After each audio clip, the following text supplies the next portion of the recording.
Hola, bienvenidos a nuestro seminario, el cual se va a tratar acerca de los estados hipertensivos del embarazo. Hola, mi nombre es Antonio Martínez y hoy vamos a hablar de los estados hipertensivos del embarazo, los cuales son definidos como un conjunto de desórdenes que se manifiestan durante el periodo de gestación y que tienen en común un aumento patológico de la presión arterial. Estos constituyen una de las principales causas de morbimortalidad materno-fetal y que son la principal causa de muerte materna en los países desarrollados. Si bien se ha dicho y se estima que se han resuelto mucho y se han comprendido mucho de sus características, ya sean en cuanto al diagnóstico y su tratamiento, aún quedan aspectos por reconocer y por comprender, inclusive por analizar.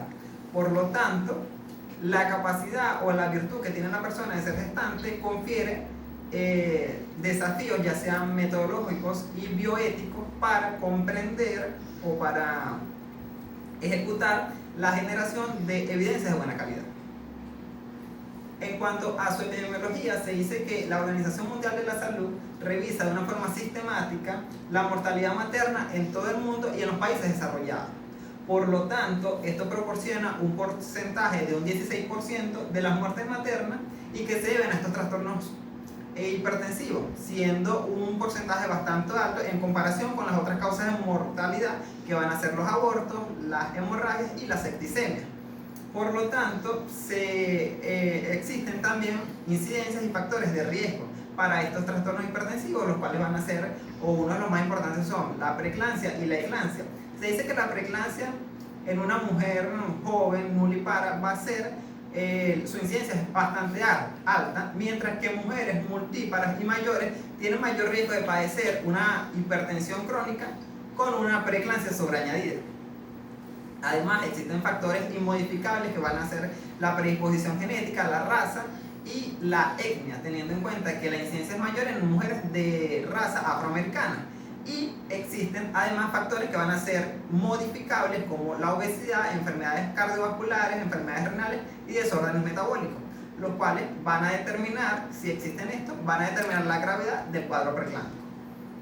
Posterior a esto, se dice que existen características o una incidencia mayor en las mujeres que tienen un embarazo gemelar, y las mujeres que tienen un embarazo único tienen una incidencia bastante menor de padecer un cuadro de síndrome preeclámpico.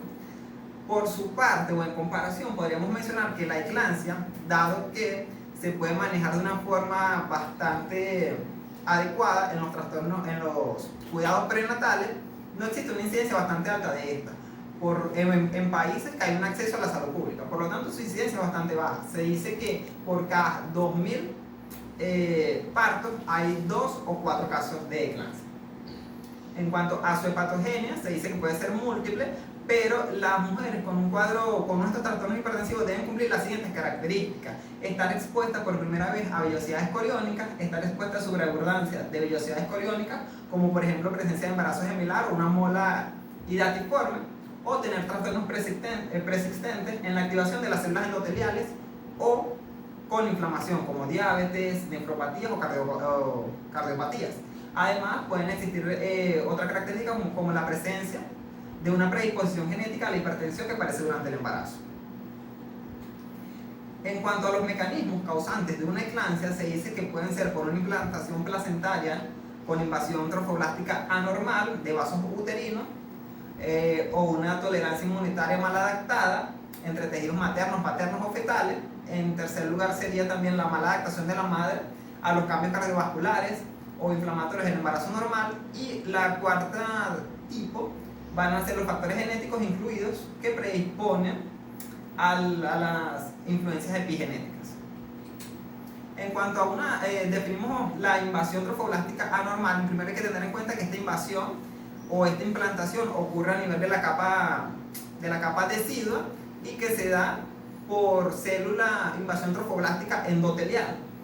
En una situación de eclampsia, básicamente lo que sucede es que esta invasión trofoblástica va a sustituir los revestimientos de los endotelios y de los vasos para proporcionar un mayor diámetro y por lo tanto que el flujo sanguíneo sea el adecuado. En tal caso, cuando ocurre una preeclampsia, la invasión suele ser incompleta o superficial, de tal modo que genera que no se sustituyen esos revestimientos y por lo tanto el diámetro del vaso sanguíneo a nivel de los vasos o de las arteriolas miometriales es demasiado estrecho. A su vez eso genera que haya una degradación del flujo, un ambiente hipóxico y genera la liberación de detritos placentarios o micropartículas que a su vez activan una respuesta inflamatoria sistémica. En cuanto a los factores inmunitarios, se dice que hay datos inferidos que sugieren que la preeclampsia es un trastorno mediado por mecanismos inmunitarios. Por ejemplo, hay un mayor riesgo de preeclampsia y que se va a incrementar de forma notable en circunstancias en las cuales podría estar alterada la formación de anticuerpos bloqueadores contra sitios antigénicos placentarios. Que esto, en tal circunstancia, va a generar o se va a manifestar en el primer embarazo. Además, puede existir una carga doble de cromosomas por parte del padre y por lo tanto esto conferir algún trastorno de orden inmunitario. Juliatre Miranda, activación de las células endoteliales.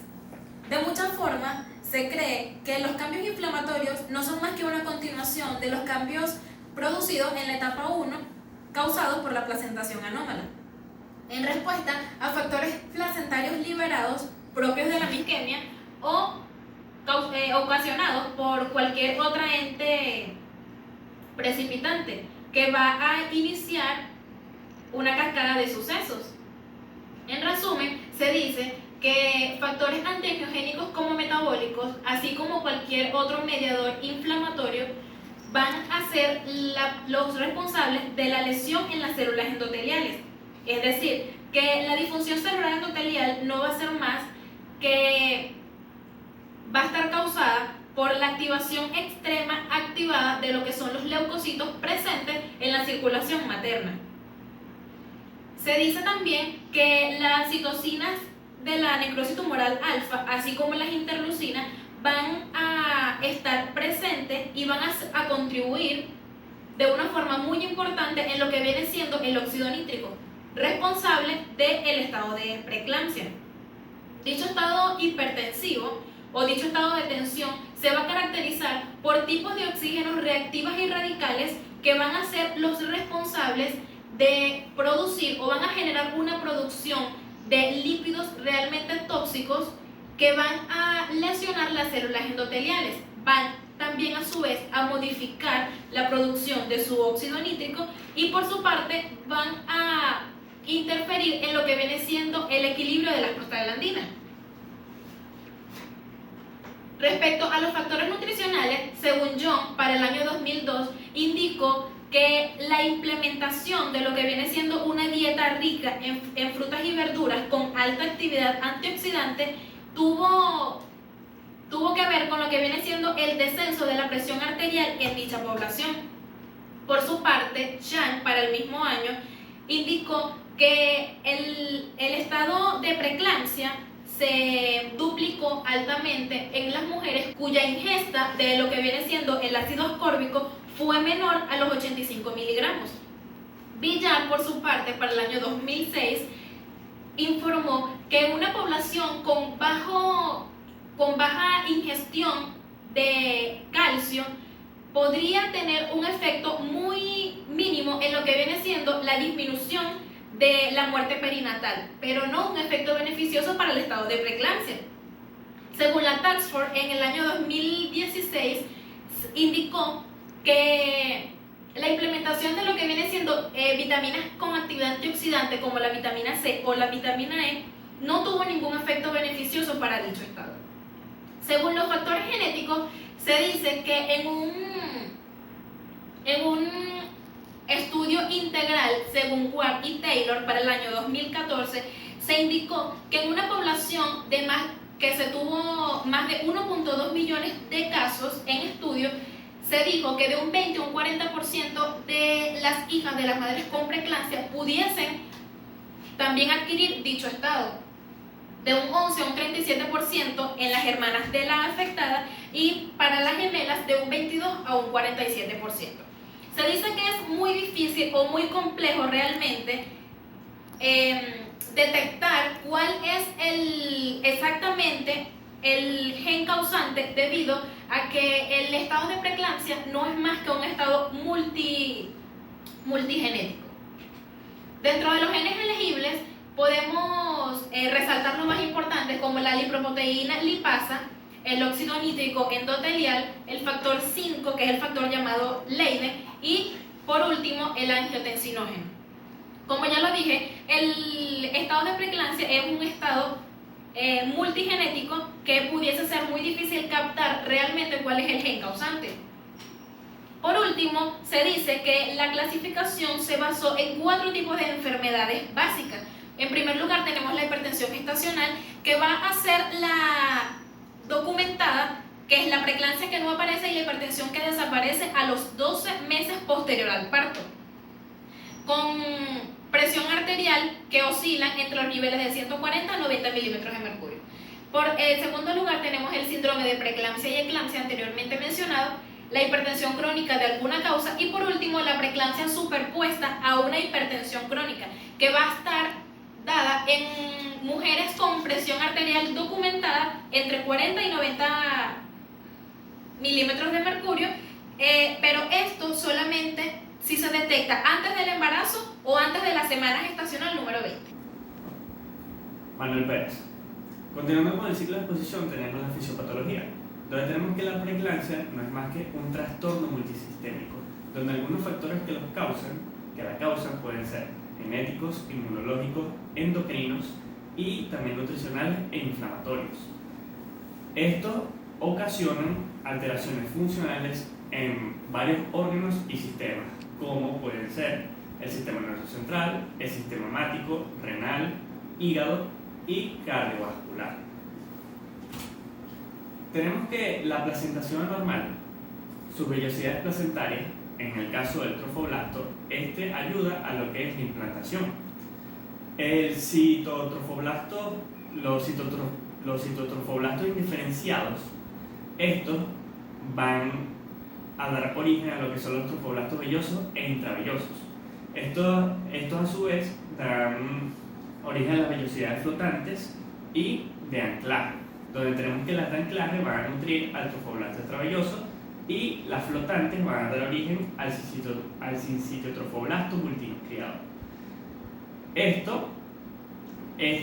Va a haber una migración del trofoblasto extravelloso hacia lo que es la pared uterina, es decir, esta va a ser invadida por los ya nombrados hasta el primer tercio del miometrio y a las arterias espirales asociadas. También tenemos que las arterias espirales, estas van a dar lo que es a las arterias uteroplacentarias, donde aquí es en donde va a ocurrir lo que es la migración. Ahora, va a haber cambios específicos en el embarazo, donde el primero va a ser el aparente reemplazo del endotelio y de las células del músculo liso de la media por el trofoblasto invasivo. Va a haber una pérdida de elasticidad, la dilatación de los túbulos amplios y no contráctiles y la pérdida del control vasomotor. Tenemos que la invasión trofoblástica inadecuada, esta va a estar asociada a la reducción de la invasión trofoblástica intersticial e intravascular. La preeclampsia va a evolucionar en 2 estadios, donde tenemos que el primer estadio va a estar dado por el deficiente aporte sanguíneo a la placenta y su consiguiente exposición al estrés oxidativo. Vamos a tener que el segundo estadio está dado por el síndrome materno, que este está caracterizado por una respuesta inflamatoria sistémica generalizada que involucra tanto los leucocitos como el endotelio. Tenemos que la reacción inflamatoria anormal. Esto va a estar dado, pero debemos saber en inicio que el sistema inmune va a incluir el innato y el adaptativo. Vamos a tener que el innato incluye el componente celular y el componente humoral, y el adaptativo está compuesto por los linfocitos T y los linfocitos B. El embarazo normal dirige al sistema inmune hacia respuestas del tipo H2 y suprime la inmunidad del tipo H1. Lo que sucede en la preeclampsia es que se muestra una respuesta inflamatoria exagerada. Esta se caracteriza por una producción aberrante de citoquinas en la peligrosa dirección de la inmunidad del tipo TH1. También tenemos lo que es la disfunción del endotelio, como parte de la respuesta inflamatoria materna sistémica. Este es el rasgo distintivo de la preeclampsia e involucra la circulación central y placentaria. La isquemia uteroplacentaria es un mecanismo fisiopatológico que se asocia a la aparición de la preeclampsia. La hipoxia placentaria da como consecuencia, es dada por una consecuencia de una defectuosa placentación en un periodo gestional temprano. Esta va a amplificar lo que es la liberación del estímulo inflamatorio en la circulación materna. Ahora, también tenemos los mediadores bioquímicos que ingresan en la circulación materna, que estos van a causar lo que es 3 aspectos muy importantes a destacar, como es la disfunción endotelial extensa, la constricción arteriolar generalizada y el vasoespasmo. Tenemos también factores inmunológicos y genéticos, donde esto también es más común en los embarazos con hiperplacentación. Esto, por ejemplo, un embarazo múltiple o un embarazo molar. Estas observaciones implican más que todo que la placenta es un agente antigénico. Aunque el feto es un semi-injerto para el huésped materno, las células inmunocompetentes de la madre no tienen contacto directo con el feto. También tenemos la identificación de los factores circulantes, donde tenemos que hay una búsqueda activa de factores circulantes que causan o contribuyen a la producción de la disfunción endotelial, que ya fue nombrada anteriormente. Tenemos que el SFLT1 es una proteína endógena, la cual esta es antiangiogénica, la cual esta va a ser producida por la placenta. Esta va a actuar neutralizando las proteínas proangiogénicas, como el factor de crecimiento del endotelio vascular y el factor de crecimiento placentario. La endoglina soluble, otra proteína antiangiogénica circulante, va a actuar sinérgicamente con la proteína ya nombrada y va a contribuir a la patogénesis de la preeclampsia. Por eso es que este aspecto es tan importante para destacar. Tenemos también que la eclampsia, los mecanismos involucrados son mecanismos involucrados en la producción de convulsiones o coma. En los pacientes con eclampsia incluyen microtrombos plaquetarios, también edema cerebral, también vamos a tener focos de isquemia y hemorragia o hipoxia, que esta es debida al vasoespasmo localizado. Ahora, ninguno de estos mecanismos ha sido probado con certeza, pero los hallazgos patológicos cerebrales incluyen necrosis fibrinoide y trombosis de las arteriolas, microinfartos y hemorragias petequiales.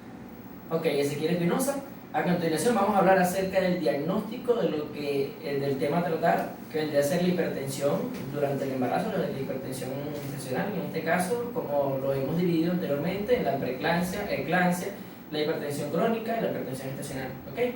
En este caso, para poder llegar a este posible diagnóstico, vamos a tener en cuenta lo que vendría a ser inicialmente las medidas sintomáticas de la paciente, e incluso que van a ir de la mano con lo que correspondería a sus cifras tensionales de los valores normales de la tensión.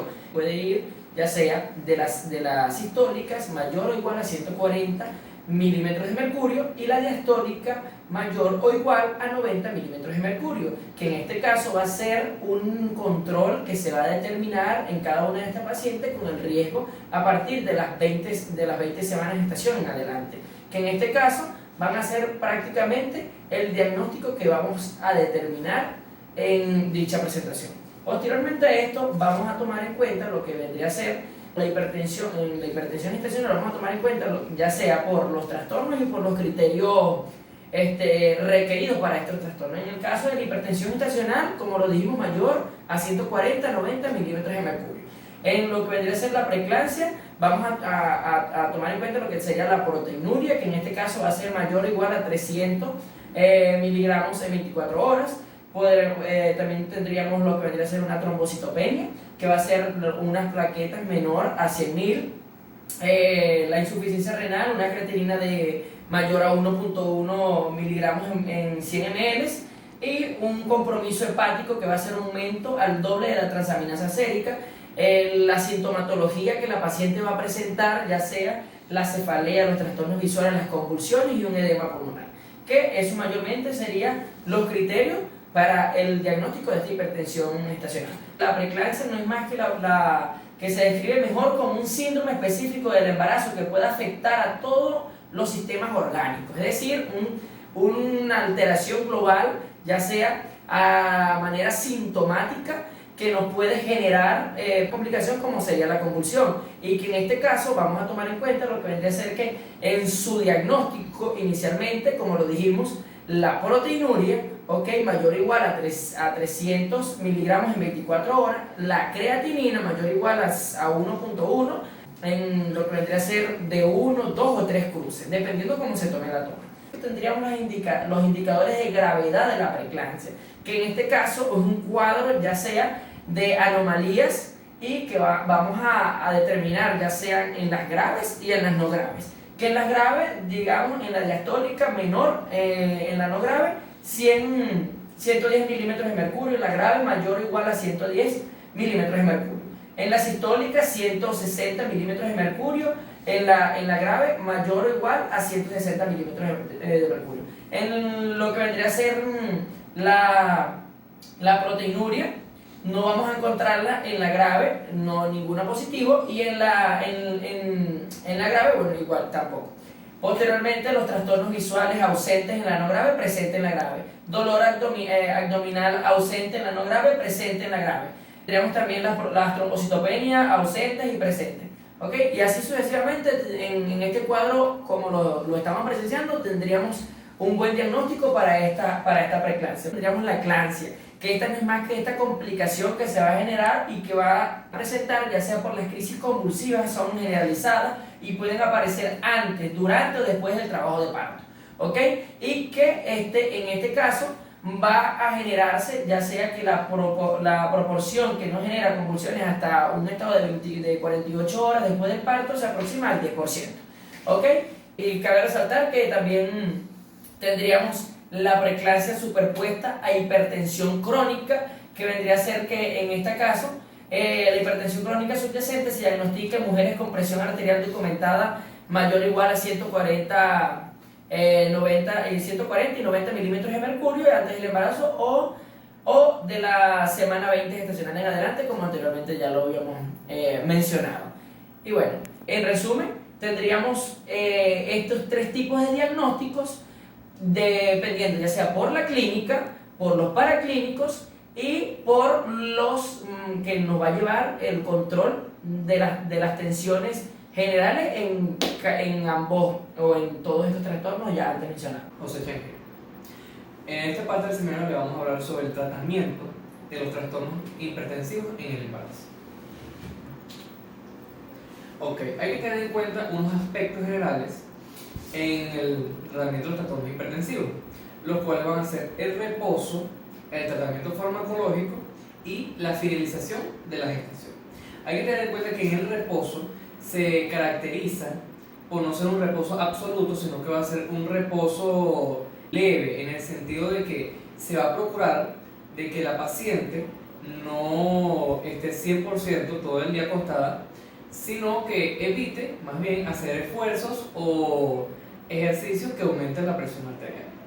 En cuanto al tratamiento farmacológico, en este siempre se ha considerado que es un tratamiento que no es 100% efectivo, pero se busca y se utiliza mayormente cuando exista una presión diastólica de mayor de 100 milímetros de mercurio y una presión sistólica mayor de 160 milímetros de mercurio. De esos rangos hacia adelante se utiliza el tratamiento farmacológico como tal. En la finalización de la gestación siempre se ha considerado que es el tratamiento definitivo para este trastorno patológico. En cuanto al control y tratamiento de la preeclampsia leve, esto va a tener unas pautas. El principal tratamiento que se usa es el labetalol, a dosis de 100 a 200 miligramos cada 6 o 8 horas por vía oral y que no tenga una dosis máxima de 2.400 miligramos diario.